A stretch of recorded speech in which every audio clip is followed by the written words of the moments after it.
rather than just facing the camera.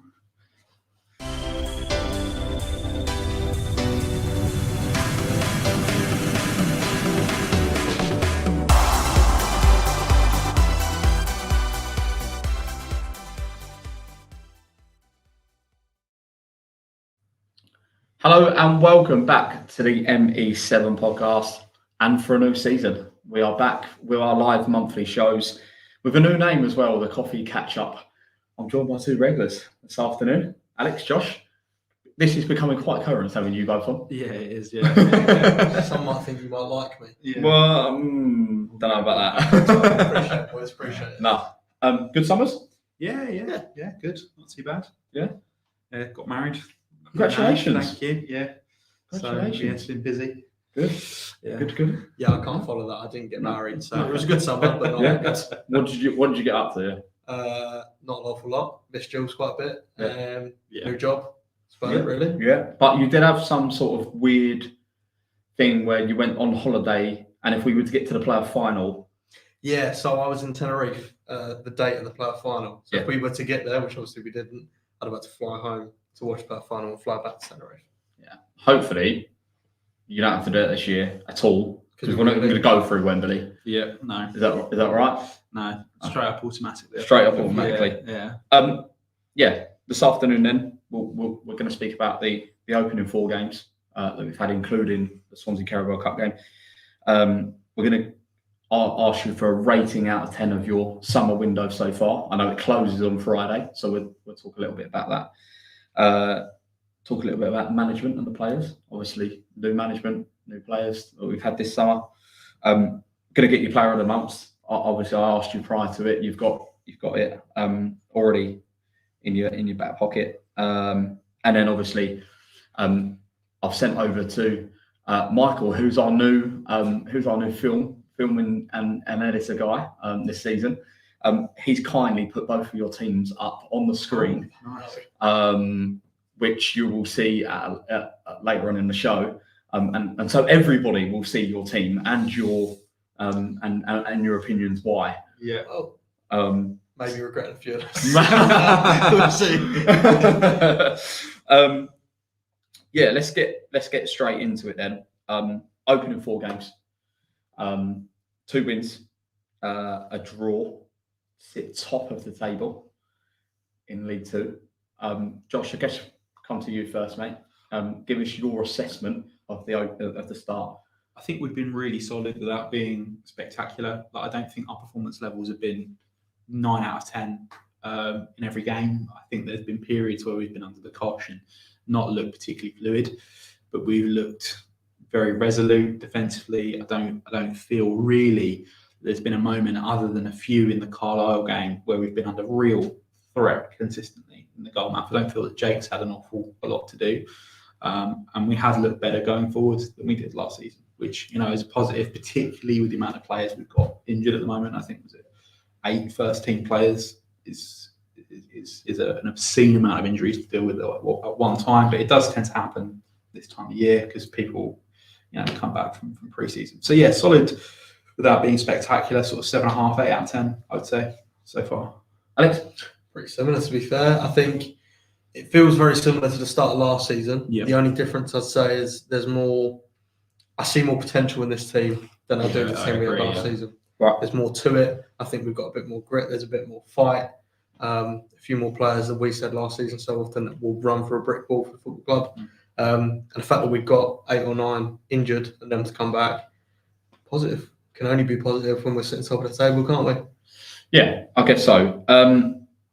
Rather than break down the games as we used to do, because we sort of felt like that when we did it last season, this coffee catch up, look back live, sort of whatever the name was, we were sort of we were talking over points that we'd probably already made in the spaces. So what I'm going to do is I'm going to ask you a couple of questions each on the overall thing of the 4 games.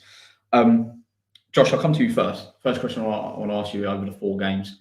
What have you learned? What have you learned so much about this side, negatively or positively? I think a real positive is we get the ball forward really quickly, which we've not done probably since Evans' two sort of good teams that he had. So since that Verdane Oliver, Jordan Graham side, we've not had a team that progress the ball really quickly forward. And sometimes people will say that's being direct. And I don't necessarily agree that it is a negative thing to be direct, but we are direct.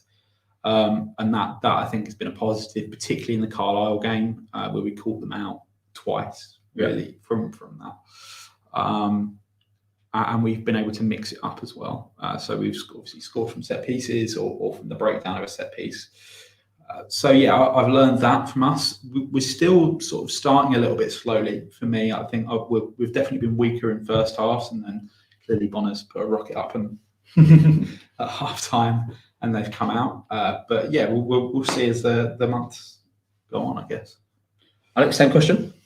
Pretty similar. I think we like to be direct. We like to turn the ball over quickly, get forward quickly, not let the opposition rest. I think the main thing that I take from the first 4 games is how important a balanced midfield is. How often last season will we dominated, broke from our midfield, and now this season that's very rare. Even if they are breaking from our midfield, we're there, we're resolute, back of the box, we're defending the box well. And as we said at the start, I don't think there's much apart from some points in the Carlisle game that we've looked really under the cosh, and that is because of the 2 that we've had in midfield so far for me. There has been comments about, in terms of it feels, some people have said it feels sort of similar to last season in terms of we have started statistically well in terms of the league, but they're starting to sort of see things that are not too dissimilar to last season. Josh, what are your thoughts on that? I think that there is a degree that you have to look at and say last season we started really well, we won loads of games. But in a lot of those games, we were awful. Like the Crawley game, particularly at the end of that run, we were shocking. We in truth, we got battered in that game. I have no idea how we won it.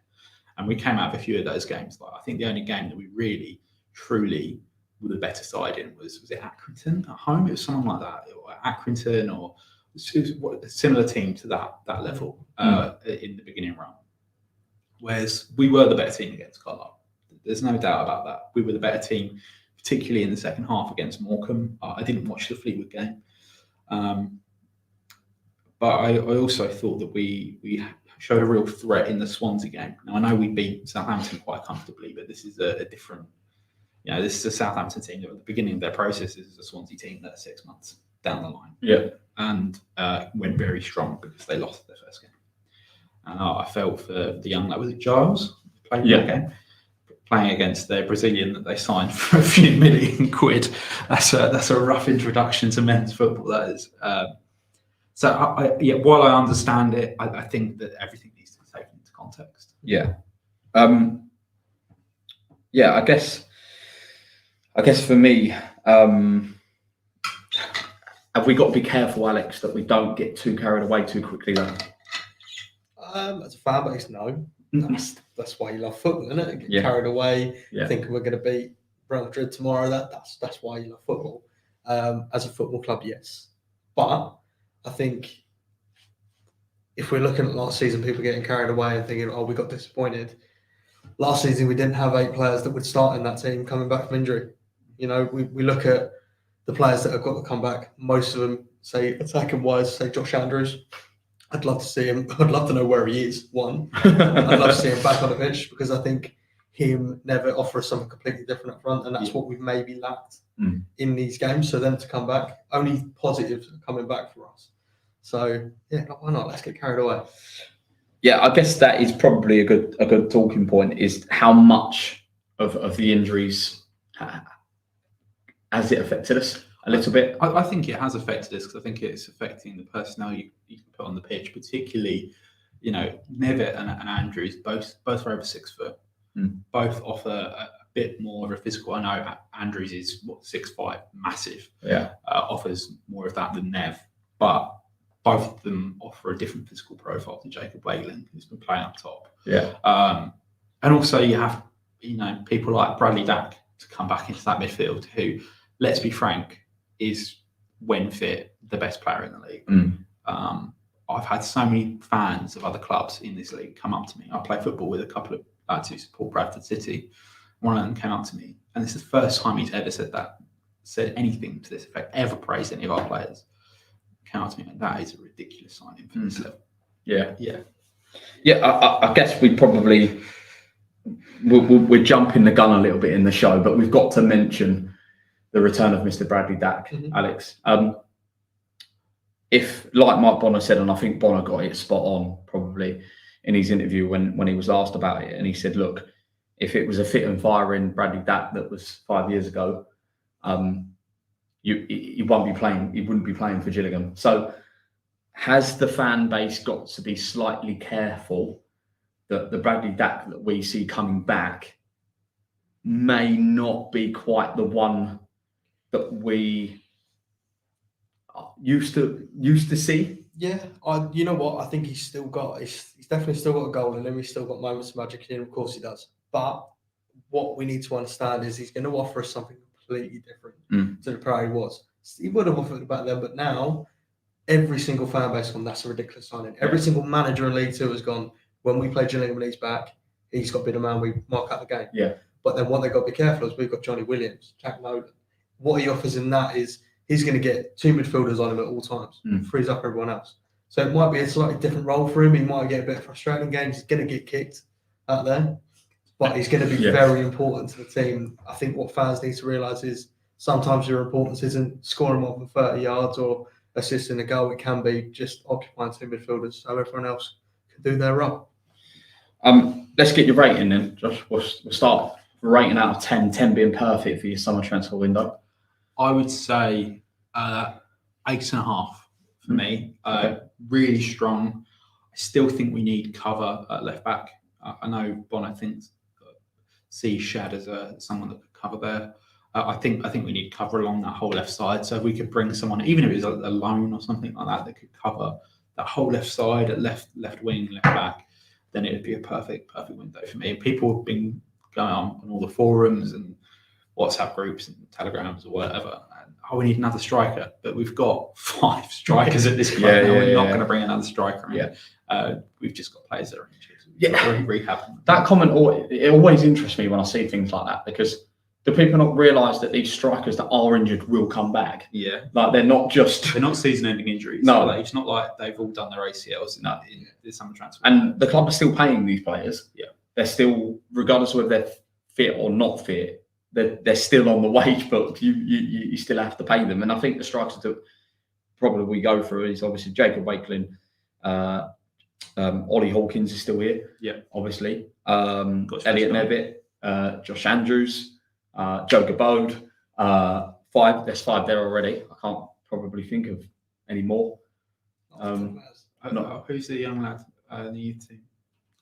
Yeah, but I guess if we count probably the third year pros, you're then starting to go into a couple of them as well. So then you're into the 6, 7, 8s, aren't you? So I would just say at the end of this window is the loan window still a thing? Yes. I would like some of the younger lads to go out on loans, even if it's only for a couple of months or like a month, with the option to bring back if we have an injury crisis, something like that. For me, I think players like Joe and Skipper and players of that ilk that are like on the cusps of the first team, Giles. Yeah, I think they need men's football. Yeah, obviously Gale's gone to Chelmsford. Yeah, which I think is a really good loan for him, and it looks like that I think he's definitely started the past few games. I think for me, if you're going to send players to that kind of level, they need to be playing every single week, don't they? Absolutely. I think, and I've made my feelings very clear in private forums about some of the players that are coming through. I don't think they're ready. And the reason they're not ready is because their loans have been so often we send people to Hastings, Sheppey. They need experience at National League level, National League South. Yeah, where crying out for players. Exactly. They're not in a good space. Yeah. So if you send a couple there, you really see if they're ready to go out there and play for Gillingham. Yeah. And we're not chancing them in a game where we need to get a goal or two. Yeah, I would say personally, the National League South is also a tiny bit of a waste of time as well, because there's such a gap now between the South and the Conference, and then the money that's being thrown in it, they're basically full time. Some of them clubs in the Conference, it's pretty much a League 3. I would say it is. I think if you're sending people to like National League South clubs, they need to be the top echelon. Yeah. They need to be the clubs that, so like Maidstone's professional, Dorking's professional. Yeah. Clubs like that. Yeah. Send them to that. That's not a waste of time. But sending them for someone that's going to be in a relegation scrap to go back down to the Ishmael League, like that's not conducive. That's not helpful. Yeah. Rating out of 10, summer window. So far, and this is because I just think we're missing a couple. I'm going to go with an 8. If we are to, I'm going to put a caveat on that. If we're to lose Ollie Hawkins and at this point George Lapley, right down to a 5. I think keeping players like that is just as important as bringing some in. Yeah, I guess that is a really good point about Ollie Hawkins and George Lapley. They were transfer listed by the football club in at the start of the summer, or as soon as pretty much Mark Bonner walked through the door. I personally think both of their attitudes have been absolutely spot on. Fantastic. Since they've sort of kicked competitive football. I mean, George for me was completely changed the game against Morecambe. I don't know if either of you were at the game, but it was we just lacked a bit of energy, and he came on and he was dynamic. He's everything that we sort of wanted him to be, really. And the same with Ollie. Like every time we've seen him so far, he's been what you want him to be, both at the back and up top. And I think when you speak to most Gills fans, if you look at our transfer listed players, I think most people will be like, "Yeah, Nads, get rid. He's not on the level we need." Scott Malone, potentially a bit mardy. It might have been causing some issues. Let's get rid. Whereas those two, I think, have always been quite popular. You know, perhaps people have been disappointed by Lapo, but I always felt that was a little bit unfair, to be honest. Because I don't think we've ever played in his best position. I don't know. I think I might have to sort of disagree on that little point about Lapo. Definitely. I just for me, I just think he come with such a high expectation of being pretty much one of the best midfielders in the division, and he just did not hit the heights. No. And the problem was he couldn't keep himself fit. I mean, I think his best performance was Morecambe at home here, where we won 2-1. When was it Morecambe at home? When Mahoney whipped the ball into the top corner and I think we won the game 2-1. That was his best performance that day in a Gill shirt, and he lasted 45 minutes. And that was basically it. He couldn't keep himself fit.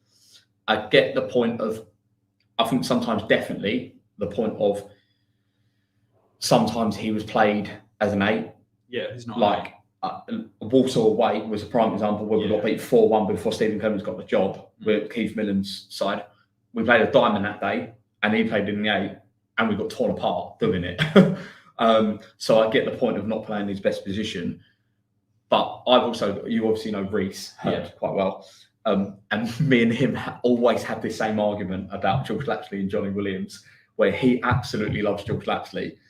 I say loves. He quite likes George Lapley, but he can't quite see the fascination with Johnny Williams. Oh, I love Johnny. Where in a 10, he's so good. I'm the flip reverse. Yeah. I'm very much a massive fan of Johnny Williams, and I think for Johnny, he is one of those ones where he can just spark a game into life. Draws so many fouls. Yeah, draws so many fouls, gets you up the pitch.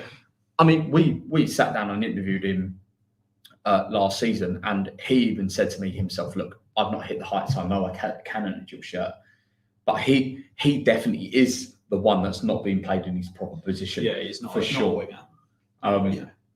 You're dying for an opinion on this, aren't you?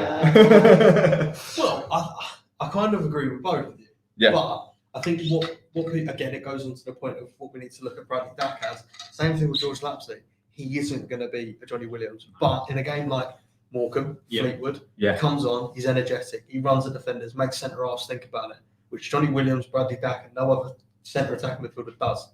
He's a very different type of player, and he's very, very useful, needed in our team for me. And he's something different bringing off the bench. Yeah. If you've got Johnny Williams and Bradley Dack, they're being nullified, they're not getting much of the ball. Put George Lapley on, run at the defender. Because that's what he does. And at Fleetwood, honestly, I turned to Bear, who I was at the game with, and went, and this is no disrespect to any of the other players, but he was the only one that had a bit of fight, wanted to drive forward, wanted to win. Everyone else seemed happy with the kind of draw, whereas Lapley was chasing every loose ball. He wanted to get forward, he wanted to get in the right areas, and I mean, barring a beautiful save, he probably scores. So I suppose let's come out of the window. and talk about the management and the players. It's been a whole host of a change this season with the brand new management team that we've got. Obviously, Mark Bonner leading it with Anthony Hayes as assistant manager, Peter Gill as first team coach, and Darren Ibrahim as goalkeeping coach. With obviously the mainstay being James Russell as Never leaves, always there. Yeah, loves it, absolutely loves it. And I know for a fact he watches this podcast because he likes to tell me every single week that he watches and listens on the way back from away games, which I think is excellent. I also think it's excellent that the management and the owners listen into this, and it's great. So shout out to you, Mr. Russell. Yeah, eight new arrivals. 8 new arrivals? Yeah, I think so. Yeah, pretty sure there was 4. Yeah, then we have 4 in since then. Yeah. It's correct if I'm wrong here, boys. I'm going to go for it without even reading it. Elliot Nevitt, Jack Nolan, Aaron Rowe, Amani Little, Bradley Dack. Stuck now. Jacob Wakelin. Yeah. Oh, now I'm stuck. Now I am stuck. Can't remember now. 2 more. I'll give you a hint on one of them. I was screaming when he didn't come on at the weekend because he scored 33 goals last season and he's sat on the bench. Marcus Wiley. Yeah. Okay. Is there another one? Oh, there's definitely an 8. There's definitely an 8. I know there's an 8. Ewan Williams. There we go. Okay. Ewan Williams. I got 7. We'll give you 7. I've got 7. So yeah, new management, I guess. I think it's probably fair to say it's a new squad. Yeah, what have you made of the, I guess, the new management? Yeah, let's start with the new management as a whole. I've been really impressed by Mark Bonner. I think we all have. I listen to a lot of podcasts and things about the Football League, as I'm sure we all do. And I was listening to Not the Top 20 before. And so, one of his real strengths is how good of an orator he is, how good he is at speaking and communication. That's a real strength. Yeah. And it is. He's very, very, very clear. Like, he's very clear. This is, I guess, a slight dig at the previous management, but under Stephen Clements, he looked like someone who's like other half warmed up their Weetabix for him. Whereas I've not heard that one before. Yeah. Whereas Mark Bonner is just direct and just forthright, and that's something. He just is someone that you just look at and go, oh, players are going to run for a brick wall for you, and that is really impressive. Really impressive. And his management team generally, like looking on the open training sessions we did, seeing they're not just doing random things, they're doing real drills, and very, very impressed so far. Opinion on the management? I like him. I think the jury's definitely still out, but I think anyone that's ever heard me speak about football knows that we agree on most things when it comes to how I think we should be playing. I think that's pretty clear. Everything I've screamed for under the last 2 managers, he seems to be doing. Yeah. I like him. I think he speaks so well and he protects his players. As much as they run for a brick wall for him, he'd definitely run for a brick wall for them, and you can see that. And there's definitely that so quickly, that mutual respect from the players that are already here. You can see that. Barring a couple, I think, have a bit of an opinion on him, but that's because they're probably on their way out. Yeah. I think I like him, but the jury is too early to judge just yet. Yeah, I mean, my quote of the season so far from Mark Bonner was that I don't care how we've played. I'm going to go and enjoy fish and chips and 3 points on the way home. Yeah, which is spot on. Perfect. Like I just think that he's bright, he's clever, he's intelligent. He knows what to say at the right times and when to say it. The fact that he didn't try and even dissect the performance or any performances within the press, and he would just leave that feedback for his players. And obviously you can find a few more things, a few more comments on Kent Online and things like that, where he dissects and does go into it a little bit more, where sort of he's been probed a bit more by Radio Kent and Kent Online. But even then, reading the comments, I like the fact that he knows himself that we've not probably hit the heights that he wanted to in the opening 4 games. But it sounds like to him, it's very much a points on the ball mission rather than performances. Yeah, he said that. He said that, didn't he? Points win prizes. Yeah. That's something, yeah. At the end of the day, you can go out there and play pretty football for 90 minutes, but if you don't win the game, it don't matter. So I just don't know why, as a fan base, it might be a slight minority, but we seem to have this sort of obsession at the moment, as Jules, that people want to see entertaining football over 3 points. And for all the time I've been a Gillingham fan, we've never been entertaining. I think the only time that we had a really entertaining team was that season under Jed where we fell apart. Yeah. Where we had Bradley Dack and that Swindon game. But even then, it was still pretty direct in that team, wasn't it? Yeah. I'm not going to get many fans saying this, but if you want pretty football and 3 points, go and watch Man City play every week. At the end of the day, you support a Leeds football club, you support Gillingham Football Club, and the only thing that matters, and the only thing that should matter, is 3 points. I feel we saw the prime example last season that, let's say, entertaining football, which it wasn't. No. But I would say, let's say, a team that keeps the ball for 500-600 passes or whatever it is, and you can have the most possession in a game, can clearly quite easily finish you mid-table, which is exactly what happened to us, is that we had a lot of the ball and we didn't do much with it, in all fairness. No. I would rather take, if someone offered me that you are going to win 90% of your football matches playing boring football, but you are going to get results and you're going to win automatic promotion, every day of the week, every single day of the week. Well, I'd take that any day, surely. I don't think the football's boring. No. Either, to No. be honest. No. I think It's more exciting than if you watch the Fleetwood game at the weekend, right, Fleetwood had so much of the ball, they got nothing. Yeah. They had the ball in the back of the net, it was offside, they had a header that may have gone in. Apart from that, nothing. 90 minutes. But people will say they would have better things to have more of the ball. I don't see it. And that's what I mean, is that we probably dissect that Fleetwood game and we say Fleetwood dominated, but were they too dissimilar to us? We should have won that game. Yeah. Jaden Clark, and I'm sure he'll be the first to admit, Definitely. should have scored. Yeah. Lapley, although it's a great save, probably should have scored. Yeah. Hutton, I don't know why he shot. Square it, we score. Yeah. There's 3 chances there to win the game. Right? And we've not dominated the game because we've not dominated football. Yeah, I like the fact that Bonner picked it out after that. He was proud of the players for going for it. Yeah. Yeah, I mean, obviously I was not at the game, so I can't comment. But by all reports, we were much improved in the second half, as we were against Morecambe. In that game, there was only one team in the second half, and we played not pretty football at times, but it was certainly more exciting than a lot of what we saw last season. Because under Harris, it was when we went along, it didn't seem like it was necessarily going to anyone. Whereas now it's very, very clear. I mean, that game against Carlisle, it was hitting the ball in the channel to Timmy, trying to get in between their centre half constantly, and then we switched it up. Fantastic. Yeah. Let's just get your opinion then. Obviously, 8 no arrivals. I'm just trying to think who's left since Scott Malone. Actually, Nelson. Don Jeffries. Yeah. Is that probably been about it for last season? I think those are the 3 main first team players. Yeah. Conor Mahoney. Yeah. It was a loan, wasn't it? Yeah. So, thoughts on the squad?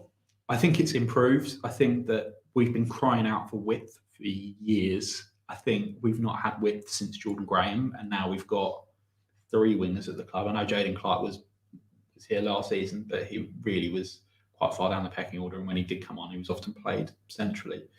Whereas he is really a winger, and that is his best position. And now we've got 2 out-and-out wingers that offer something really different. Like Jack Nolan's a really direct, run at people, cut inside, have a shot, and Aaron Rowe is just lightning in it. It's something we've lacked for so long. Yeah. Thoughts on? Yeah, it's definitely a better squad. It's a more complete squad. I think we've got less individuals and more players that will play together. Now, Jack Loner, I don't think he really cares if he scores the goal or if he gets the assist or if he's not involved at all. I think they just want to win football matches rather than be the star. And this isn't to talk bad on Conor Mahoney. I was one of his biggest fans, but he so often looked like it was him. He was going to have the moment, whereas I think anyone is just going to be happy if we win the game at this point. So it's definitely improved. Alex, we're going to stay with you. Obviously, injuries has been a big part, but Mike is going to do the honourable thing and put Alex's squad up. If we can get Alex's squad up on the screen. Alex's squad up is on the screen. Alex, I'll read your squad out. Go ahead. To remind you. Oh, I know exactly what it is. Yeah. But people can see it at home. So it is Glenn Morris in goal, Romeo Hutton, Max Amer, Connor Masterson, Max Clark. It is then two holding midfielders of Robbie McKenzie and Ethan Coleman. On the right is Jack Noland. On the left is Johnny Williams. In the 10 is Bradley Dack, and up front is Josh Andrews. What is quite interesting is that you've gone for a 4-2-3-1. You've gone for a 4-3-3, which is quite interesting. With completely different front line. Different front line. It's quite interesting. Go for it, Alex. What is your opinion on your strongest 11? And by the way, this is a team when everybody's fit. Okay, so the back four speaks for itself. I think every Jules fan will pick the same back four at this point. Some may go with Shad.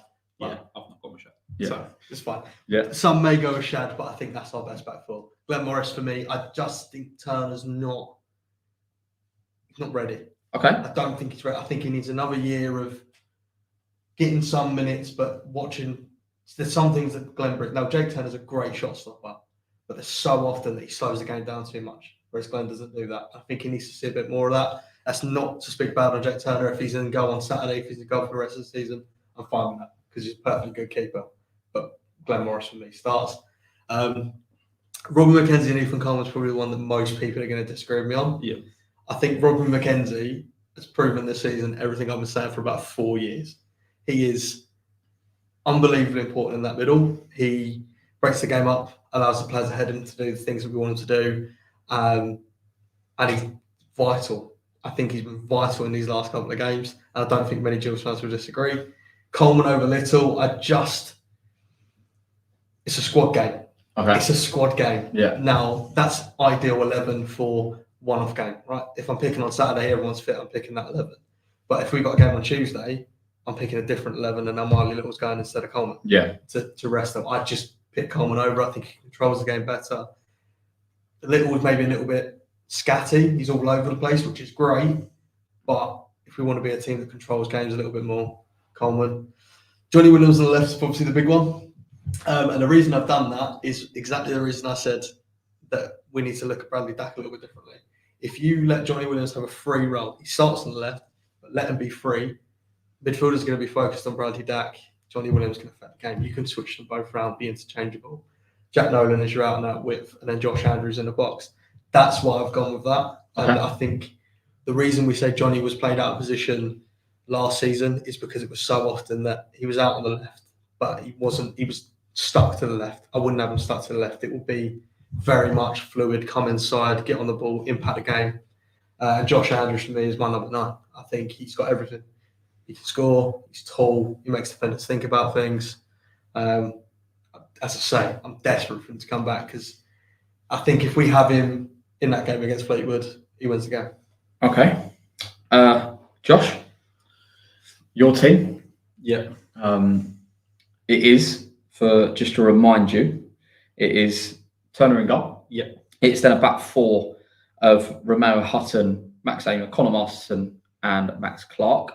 Then a midfield 3 of Bradley Dack, Ethan Coleman, and Amani Little. Yeah. And then a front 3 of Jack Noland, Elliot Nevitt, and Aaron Rowe. Go for it.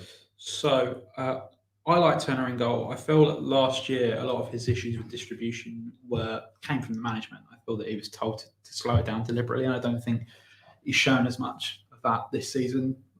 He's been a lot more willing to release the ball earlier, which is good. And for me, that was his main weakness because for me, he offers a bit more aerially than Glenn. Like Glenn, I think is probably still one of the best shot stoppers, not just in our league, but potentially in the league above. But he can get dominated a bit by bigger centre forwards, which Jake is massive. So that just doesn't happen. Again, the back four speaks for itself. I think that there also includes Max Amer alongside Connor Masterson. Really is probably a low end League One centre half pairing. I think that they are both very, very good. Shav for me can just be a bit erratic. Sometimes gives the ball away in defensive areas and it can cost us. That's why he's not in there for me. However, on an individual performance level, I think that he has shown us some performances that are ridiculous. Yeah, absolutely. That's no criticism of him for that. I think that he always gives 110%, and some of the performances we saw from him last season were heroic. Puts Maldini to shame. The midfield three, I like Coleman as a 6. I think he breaks up play better than anyone else. You might disagree. Sorry, but he doesn't progress play very well, Ethan. For me, he doesn't. He loves a lateral pass or a backwards pass, which is why I like Armani in there, because he's everywhere. The player I'd say Armani reminds me of is a Charlie Lee, so quite a traditional box-to-box midfielder, lots of energy, absolutely everywhere. And Dack in a 10 and a 4-3-3 for me speaks for itself, because it is that free role behind the front three to receive the ball and to have all of the passing lanes available to you and to crush the box and have a shot when necessary. The front three, I love playing with width at League Two. I think that it's really, really necessary to stretch teams, to pull defenders apart, and it's something that we've sorely lacked. Last season, I know we had Mahoney as a winger, but he wasn't really a winger because he was an attacking midfielder and wanted to cut inside constantly, so he wasn't really providing any width. Whereas this season we've got width, and I think it's shown at times that we're able to stretch teams and to really hurt them in transition, which we didn't do last season. I mean, Jack Nolan's goal here against Carlisle in that goal, I don't think we did that at all last season. I don't think we scored from broken field situation at all, which is crazy. I'm probably completely wrong in that stat, but we just didn't. I think you're actually right. I don't remember a goal where it's kind of come from nothing, and our winger, instead of passing it backwards or sideways or whatever, it's just taking a shot. I think we've lacked that, and he definitely brings it. You're right in that. And I'm a big fan of Elliot Never. I think that for me, he's our signing of the summer potentially. I know that might be a bit controversial, but he's come off the back of a season where he's had 20 goal involvements in the league, 18 goals, 2 assists just in the league. He's quick, he's big, he's physical, he's everything that you want a lone striker to be in this league, because he has everything. He's 6 foot, he's 5'11" or whatever he is, but near enough 6 foot, 6 foot with shoes on. And he's rapid as well, which is just the complete package for a 9 at this level if you're playing by yourself, for me. Yeah. I was pretty impressed with him in pre-season, and I could probably already see what he would be. I'm not sort of surprised he's got himself injured, because it looked like in pre-season that he took a hell of a lot of kicking, sort of all over the place. But yeah, just our luck. We go and sign a 20-plus goal contribution striker, and he doesn't even kick a competitive football for us yet. Hopefully he's not too far away though. I don't think it'd be long. I wouldn't surprise me if we see some involvement from people. I don't think this weekend might be too early. I reckon the Papa John's. Yeah, I think Peace Cup we'll see a fair few people come back, because it's a lower intensity game. Yeah, which we'll be delighted about. Just to finish off, then we've got 5 minutes so left. We've shortened down the show this season. It's going to be a 45-minute show rather than sort of over an hour, because cram all the content in rather than waffle, which Alex, I like to do. August player of the month, then. Just to finish off, Alex, we'll come to you first. Your August player of the month. This is going to come as no shock, is it? Yeah. I actually asked if I'm allowed this, but it is Robert McKenzie, and I don't think I'm too far off saying that, because he's been unbelievable. For me, I think, yes, maybe he lacks a bit of quality with his passing. I'll be the first to admit that. But he's so vital to this team, and I think we'll see, and this is no disrespect to the team, if we put Ethan Coleman back in a 6, it'll be backwards and negative. Yeah. And he gets overrun. He's not a 6 for me. He is a pivot off of someone that can give him the ball. That's what he is for me. I think he'll have real competition with Marlon Little, but I think we will see him come back in for Rob McKenzie, and it'll be changed back very quickly, because he's one. If he loses the ball, he's the first to win it back. He offers so much in terms of he's just there. He protects the back four. Yeah, as I say, going forward, his passing maybe hasn't been as good as it can be. But defensively, I don't think you'll find, apart from the centre halves, a player that's won more duels, won more aerial battles, and been more influential in the middle than Rob McKenzie.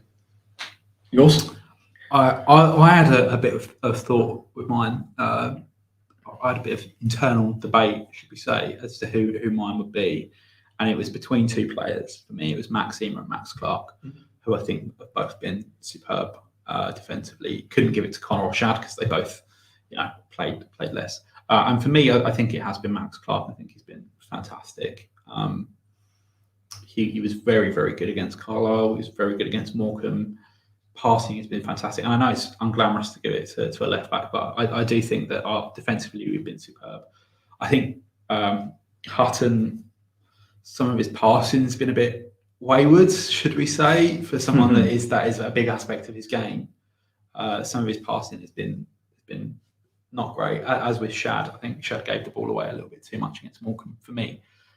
However, defensively we have been super. We've conceded 1 goal in the league.